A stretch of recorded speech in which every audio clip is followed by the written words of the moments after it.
दोस्तों, प्रसिद्ध अभिनेत्री और बीजेपी सांसद हेमा मालिनी के लिए एक कंट्रोवर्शियल खबर आई है। यह खबर है उड़ीसा से। हुआ यूं कि पिछले होली के दिन 15 तारीख को बीजेपी सांसद जगन्नाथपुरी गई और वहां उसकी अगुवाई वहां के सांसद संबित पात्रा ने की और हेमा मालिनी ने जगन्नाथ मंदिर में दर्शन किए और भगवान जगन्नाथ के साथ होली भी खेली और बाहर आके अपनी बाइट भी दी और बड़ी प्रसन्नता जाहिर और वो दर्शन करके वापस आ गई। और उसके बाद वहां एक जगन्नाथ सेना नाम की संस्था ने उनके खिलाफ एक एफआईआर दर्ज लगाई और एफआईआर में ये लिखा गया क्योंकि जगन्नाथपुरी मंदिर में गैर हिंदुओं का प्रवेश जो है वर्जित है, तो गैर हिंदू उसमें अलाउड नहीं करते। और उन्होंने कहा कि जो हेमा मालिनी और जो है उन्होंने जब 79 में धर्मेंद्र से शादी की थी तो इन्होंने इस्लाम धर्म अपना लिया था और इस्लाम धर्म अपना के ही निकाह किया था और उसमें जो है धर्मेंद्र का नाम दिलावर खान था और हेमा मालिनी ने अपना नाम आयशा बीबी रखा था और इस तरह से उन्होंने इस्लाम धर्म के करके शादी की क्योंकि धर्मेंद्र जी दूसरी शादी करना चाहते थे और उनकी पहली पत्नी प्रकाश कौर और उनके 4 बच्चे, 2 लड़के और 2 लड़कियां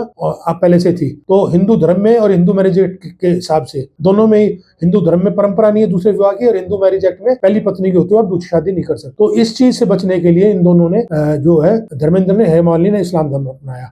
तो इसी बिना पे जो है उन्होंने एफआईआर दर्ज कर दी कि हेमा मालिनी ने हमारा भावनाओं को ठेस पहुंचाई है और वो मुस्लिम होते हुए गैर मुस्लिम होते हुए जगन्नाथपुरी में प्रवेश का हक नहीं था। और इसके चलते हुए पहले भी इस तरह की घटना हुई है।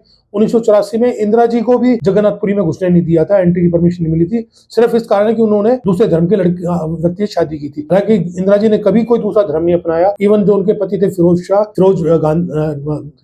उन्होंने गांधी जी का नाम हिंदू बन के हिंदू रीति रिवाज से इंदिरा जी शादी की थी। उसके बाद भी जगन्नाथपुरी में इंदिरा जी को नहीं मिली। इसी तरह से जो है थाईलैंड की एक राजकुमारी 2005 में आई, उनको भी प्रवेश नहीं मिला इस मंदिर में सिर्फ धर्म के कारण।